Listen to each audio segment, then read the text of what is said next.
This week's challenge sees Pollyanna and I trying to find the very best smartphone out there. Yes, we're putting all of the leading contenders through their paces across the show. And as Jason rightly said, we're going to be crowning the champion as king of the smartphones. That's right. We will be putting the winning phone upon a throne. Oh.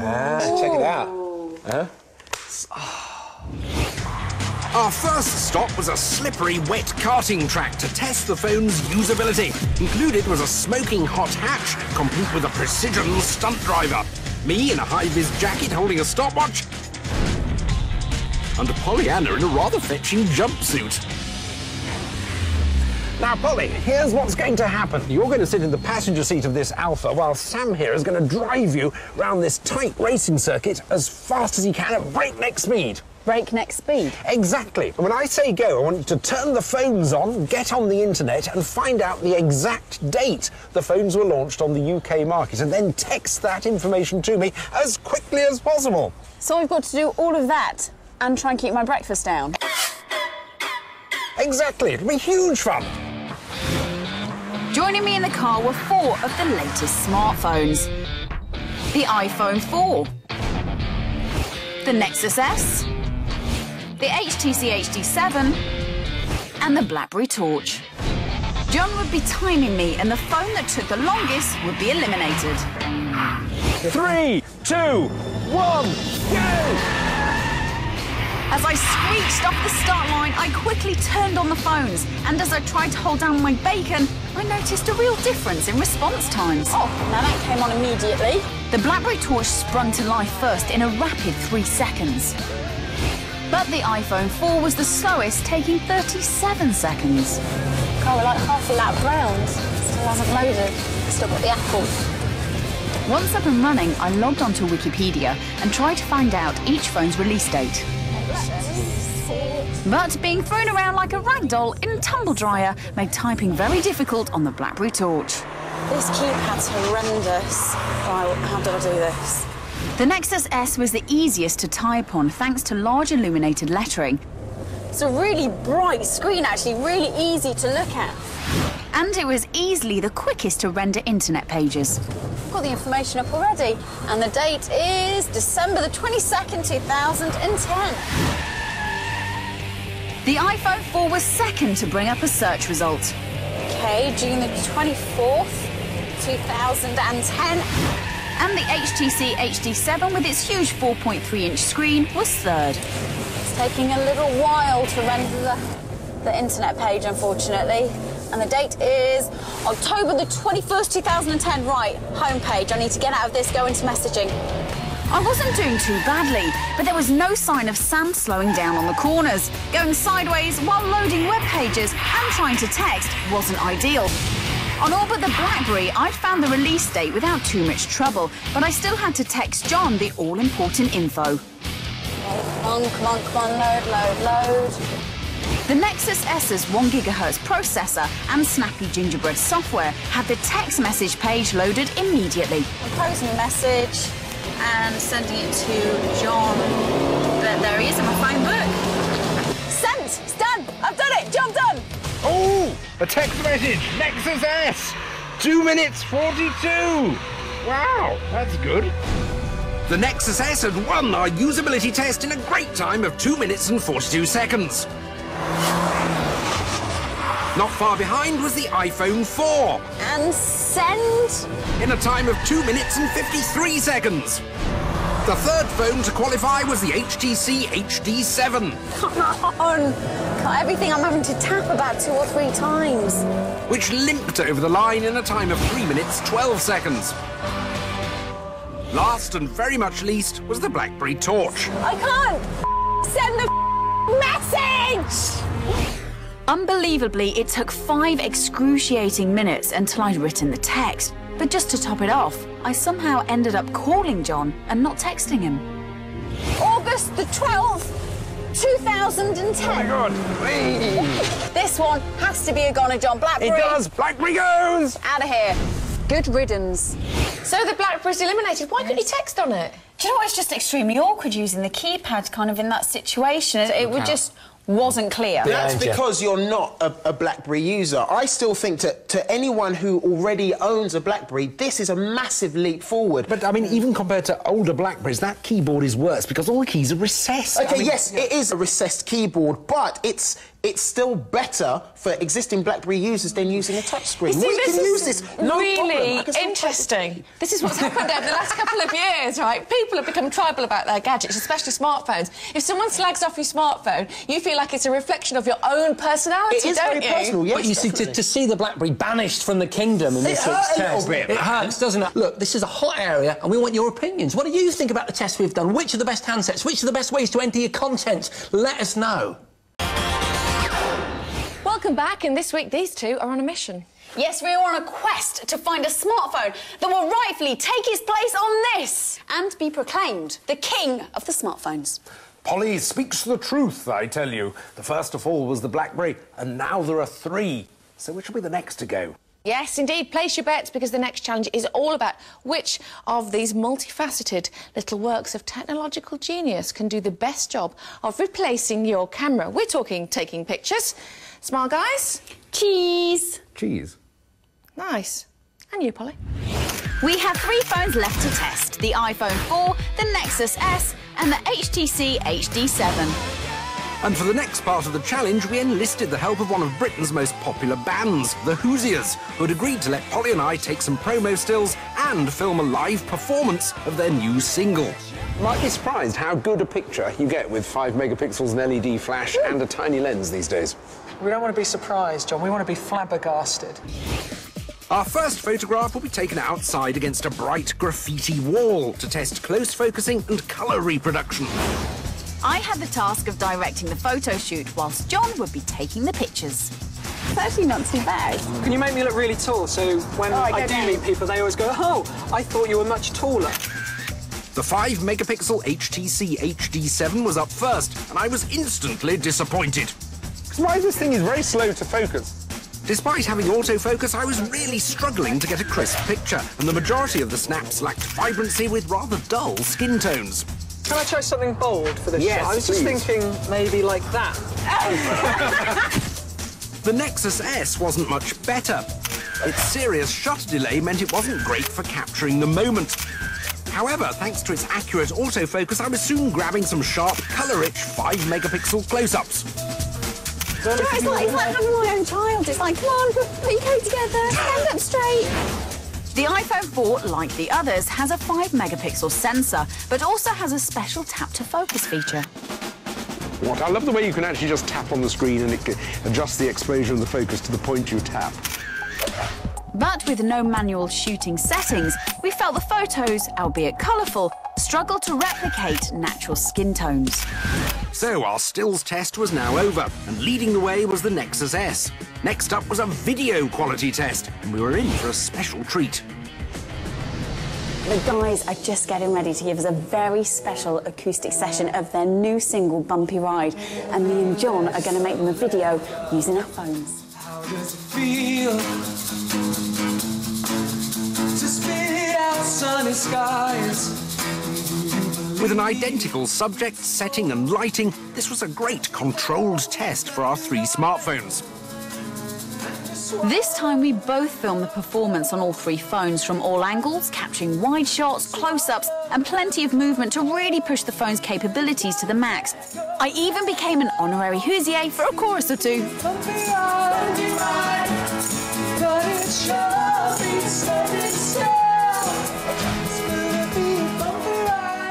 The HTC HD7 shoots in high definition, but constant auto-refocusing made the shooting rather difficult and our footage rather blurry.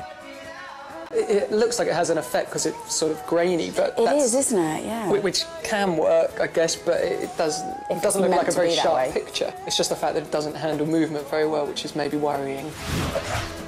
Although the Nexus S doesn't shoot true HD, it coped pretty well with movement, and despite being slightly overexposed, the band really liked the colours.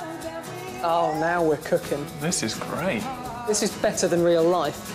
That's clearer than what I'm seeing off screen now. It's gonna be bumpy ride. But the clear winner was the iPhone 4. Its 720p HD video was sharp, smooth, and offered the most accurate colour rendition of the three.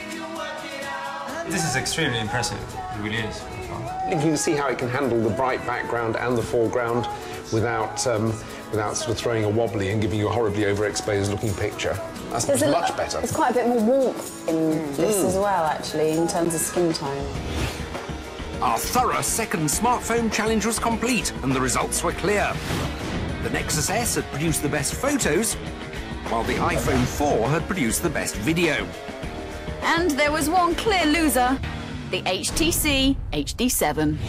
Good. Big thanks to the Hoosiers. They were great guests, weren't they? Interesting results. Yes, absolutely. It's a pity the HTC's camera doesn't quite make it, because I think Windows Phone 7 has a huge amount of potential. And maybe when Nokia come out with their first Windows phones next year, we'll actually find one with a really good camera. I think you're right. That could be a killer partnership, couldn't it? Because I agree, the whole Tiles thing, the social networking sort of on the screen, all that sort of... I love that. And, of course, the integration with Xbox Live, which promises to do great things as it becomes more sophisticated. So we've only got 2 contenders remaining for the title of King of the Smartphones. The HTC is now gone.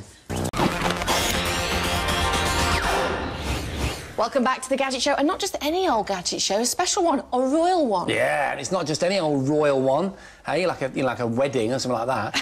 This is the real deal. We're talking about 5 minutes' time, right here in the studio, a fully fledged, no-holds-barred coronation. Wow, and this whole coronation is the culmination of this week's challenge, where John and I have been trying to find the best smartphone out there. So in other words, the king of the smartphones.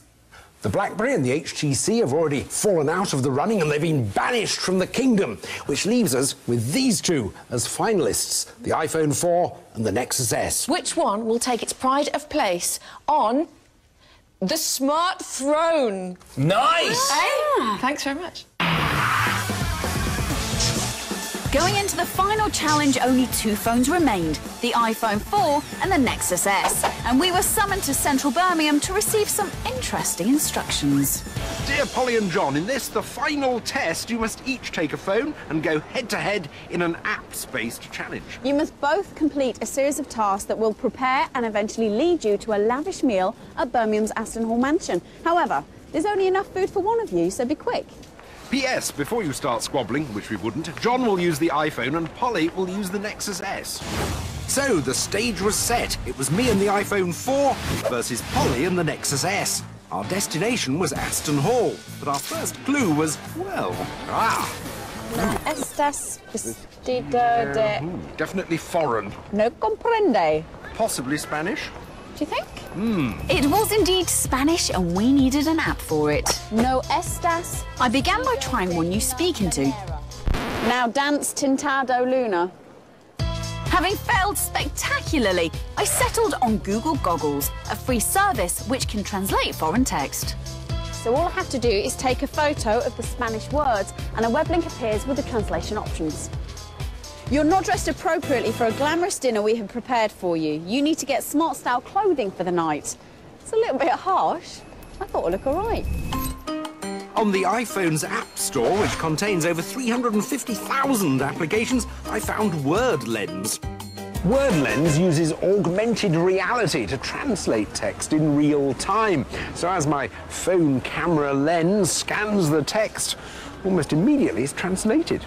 This is great. I love it. Anyway, not these dress of a way appropriate for the glamorous dinner that we have prepared for you. Need achieve clothes of type elegant for the night. Not perfect English, but you definitely get the gist. Evening wear is required. As we had to be guided by apps, I downloaded a great one called Point, which helps locate services in your local area. Come on, come on, come on, come on, come on. Brilliant. Right, I've got quite a few on the list here. Looks like they're all within this area, so let's go and find a dress. Keen to hire rather than buy a suit, I searched Yell Lab's local search app. Its comprehensive listings initially held me up. Exclusive bridal wear, Charlie's Bridal and Wedding Club. I don't want to get married, I want to get a suit. But soon I found a nearby hire shop and used Yell's augmented reality directions to guide me there. There it is, let's go. Across town, I'd found a perfect shop. Wow, look at these. But I just couldn't decide which dress to pick. which meant John was first to get dressed and discover our next task, which arrived via email. Attached to this email is a document containing the invitation for tonight's meal. But apparently I have to run around town to print it off, dressed like this.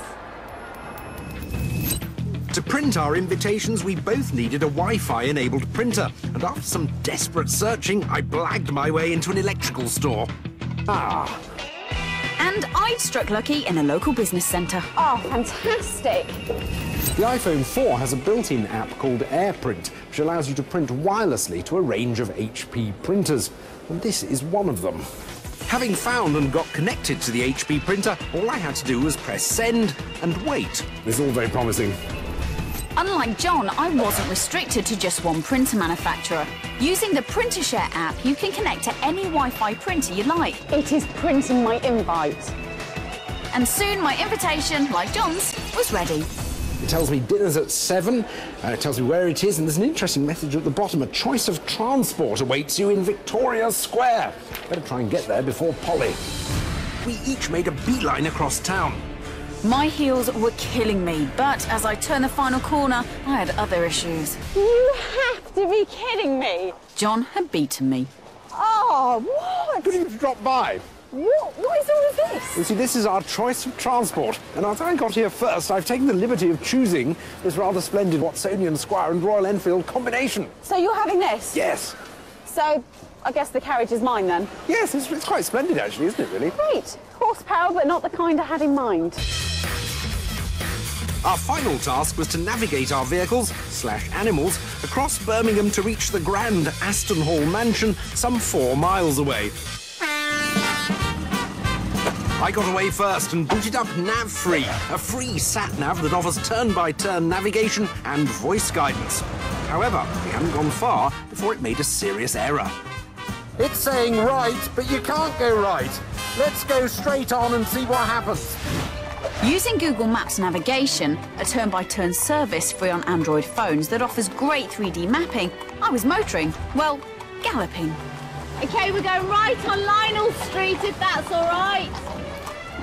Thanks to John's early issues, my carriage emerged from the city centre first, leaving a trail of John stopping traffic in its wake. But luckily for me, NavFree sent us a different route, and soon we were flying. It becomes more difficult. 5127 over there, 5127. Hear the directions. NavFree's interface was now proving to be really clear and easy to follow. And before I knew it, we'd arrived at Aston Hall. Getting here nice and quickly. I bet beating Polly on a horse. Or so I thought. Annoyingly, we'd been sent to a back gate, which was locked. This route is clearly not the right one. We're going to have to go back round the park and find a proper entrance. Unaware of John's problems, my carriage plodded on, and the end was in sight. So my sat-nav's actually doing the job perfectly. All I have to hope is that John's sat-nav just isn't going to cut it. With under half a mile to go, I was dreaming of dinner and a famous challenge victory. But then disaster struck. It's died. It's completely died. Looks like I'm not eating this evening. Embarrassingly, we were therefore left with no choice but to turn around and head home. Useless. I, on the other hand, had since found the right entrance to Aston Hall. Brilliant. In turn, claiming victory and a very agreeable banquet, all thanks to the triumphant iPhone 4.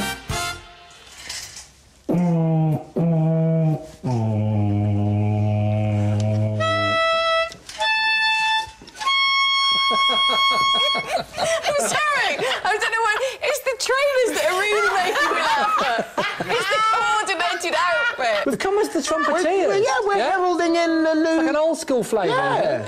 Come on, take yourselves down. I think it's fair to say that you did thoroughly, both of you, test those phones to the max. Oh, we did, absolutely, but I must admit that the iPhone 4 does reign supreme as king of the smartphones, still. Ah, king of the smartphones.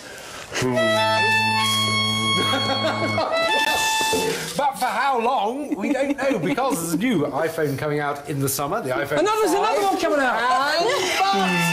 But there are also a whole load of new Android phones coming out as we speak, so something else. Someone's been smoking in this. I just sucked on their bong.